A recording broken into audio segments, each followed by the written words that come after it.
red shade and the pink shade. Hi everyone! This is Tinmay Arcenas and welcome to my channel, sending my hugs and kisses from the rodeo capital of the Philippines, Masbate. As you can see, I don't have any colors on my lips because today's video is going to be a DIY lip tint. So first time ko po itong gagawin at excited na ako sa magiging result ng experiment natin. So with no time to waste, let's get started. So here are the ingredients or materials needed.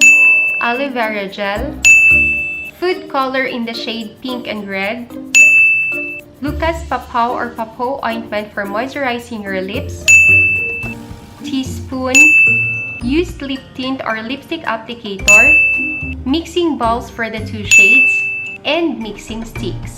Pero before tayo mag-proceed sa ating procedure, let's make sure na non-toxic lahat na gagamitin nating ingredients at materials at i-check din natin ang label ng packaging para malaman natin ang expiration date nila para ma-safe natin mai-apply sa ating lips. First, get your mixing bowls. Put aloe vera gel into mixing bowls using a teaspoon.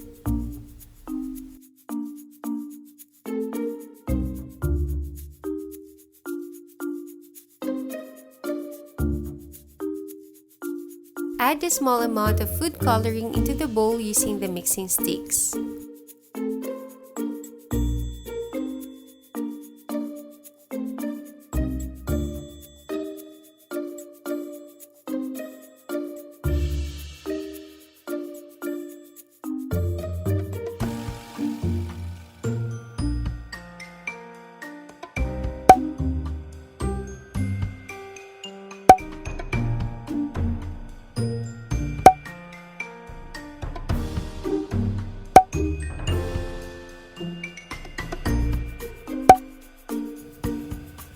Then mix it together.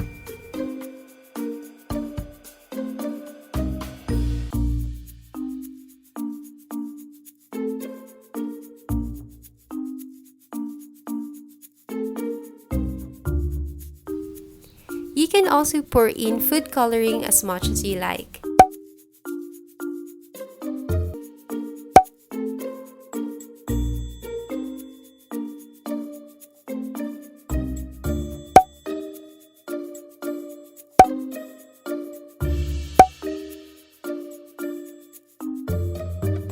Then mix it again.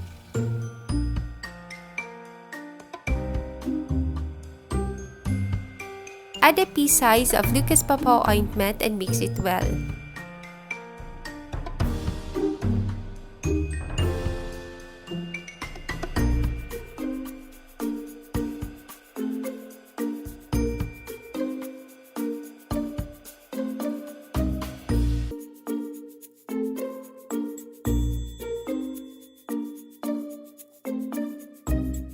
And there you have it, your DIY lip tint.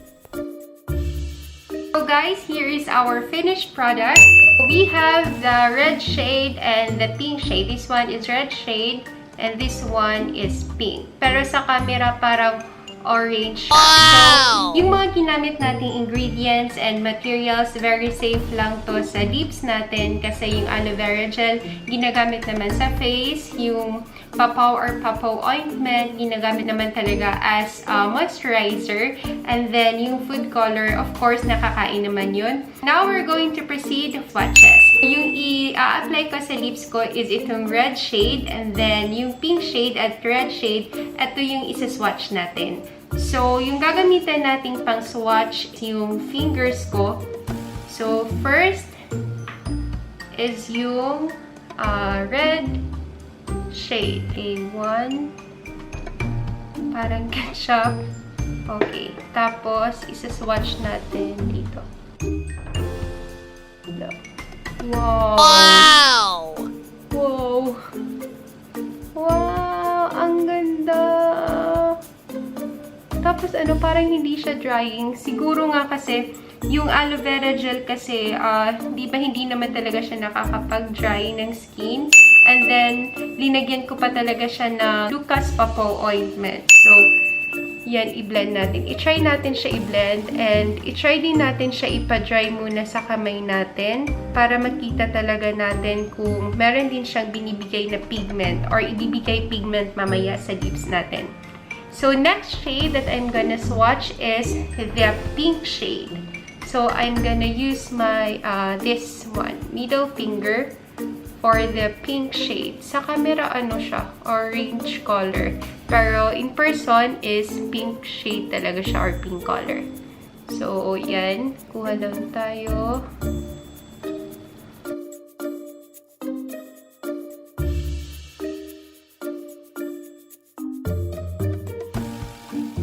So, I think dapat talaga siya ipa-dry sa skin or sa lips natin para talaga makita mo yung pigment siya. Kasi para siyang may pagka-watery or gel type siya since nga yung aloe vera yung ginamit natin. Siguro mas mabibigyan pa talaga ng justice pag i-apply ko siya sa lips ko. Gagamitin natin itong used na lipstick applicator ko. So, hinugasan ko na siya. Ibabrush ko muna sa kamay ko para makita nyo na wala talaga siya color na natira dito sa applicator. So, now, I'm gonna try this DIY lip tint on my lips. I-try natin is yung red na shade. So, sana maging worth it talaga yung ating ginawa ngayon. So, ilalapit ko kayo para makita nyo talaga yung performance upon application ng DIY lip tint natin. So, first yung gagawin ko is yung gradient effect muna.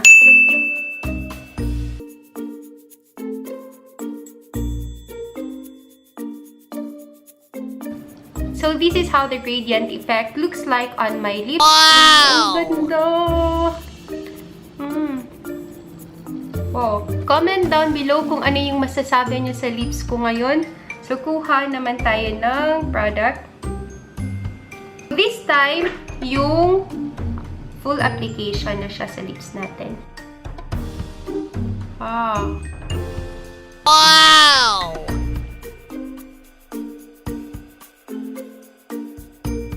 Ang ganda!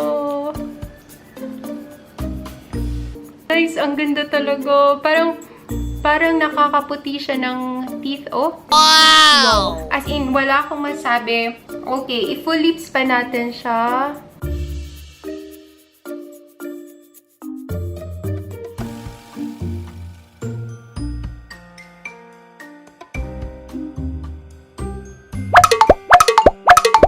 So guys, ito na po yung hitsura ng ating DIY lip tint on my lips. And this is how it looks like on my forearm. And so far, so good. Happy po ako sa result kasi first time ko pong gawin yung ganitong experiment, yung DIY lip tint, and naging successful naman. So mamaya ay bibigyan ko kayo ng update ng performance ng ating DIY lip tint. So time check, it's now 11:19 in the morning. I-smell test natin itong dalawa. So, same, syempre, ng amoy sila kasi yung ginamit natin is aloe vera gel. So, aloe vera yung scent nila. Hindi siya amoy chemicals and safe naman to. Kung gagawa din kayo ng lip tint nyo, I suggest na eto na lang yung gamitin yung mga ingredients para at least hindi siya toxic sa skin natin. Mag-wear test tayo. Mamaya bibigyan ko po kayo ng update. Hi guys! So, time check. It's now 12:04 p.m. So, andito kami ngayon sa office namin and kasama ko ngayon yung cashier namin, si Ate Sherin. So, siya po yung pinagkakatiwalaan namin dito sa aming munting tindahan. So, andito kami sa office and ito-try natin sa kanya yung aking ginawang DIY lip tint. Okay lang, Ate Sherin? Okay lang po. Okay. So, ilalagay natin itong DIY lip tint. Kuha tayo ng product and then i-apply natin ito.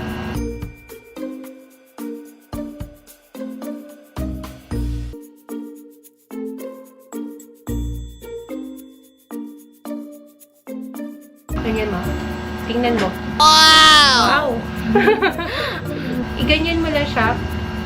Tapos ipa-dry mo siya. Ang ganda ba dito, ma'am? Huh? Dire siya dry. Ano yung pipil mo sa lips? Medyo malambot yung ano, ma'am. Yung lips mo malambot. Tapos, Hindi katulad ng ibang lips na dry siya. Guys, mag-transfer proof test tayo and iinom ngayon ako sa glass ng tubig. Kiss ko muna to. So, transfer proof siya. Hindi siya nag-transfer sa glass.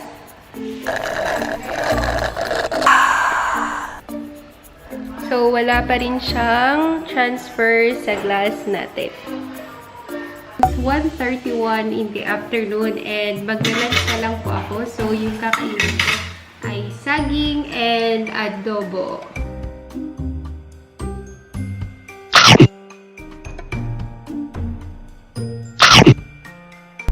So, guys, kakatapos ko lang po mag-lunch and yung ulam nga natin is adobo, medyo oily. So, mag-lip check tayo.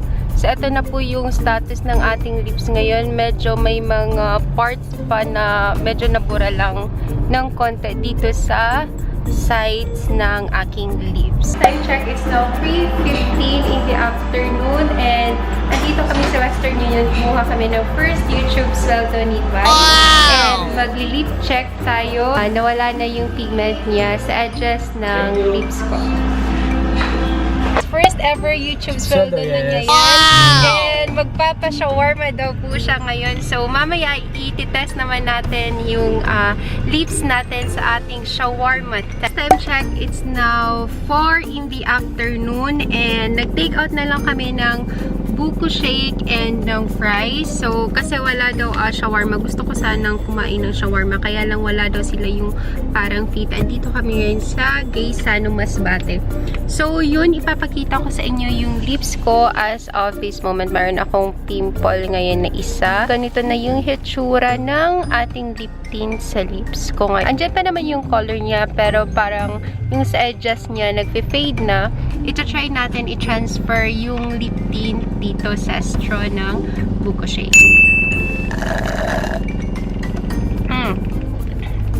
Halos walang na-transfer na color dito sa straw. So far, so good yung ginawa nating lip tint and mamaya ay bibigyan ko pa rin kayo ng update. Kakatapos ko lang po mag-cardio. Nag-treadmill ako for 40 minutes and time check, it's now 7:15 in the evening.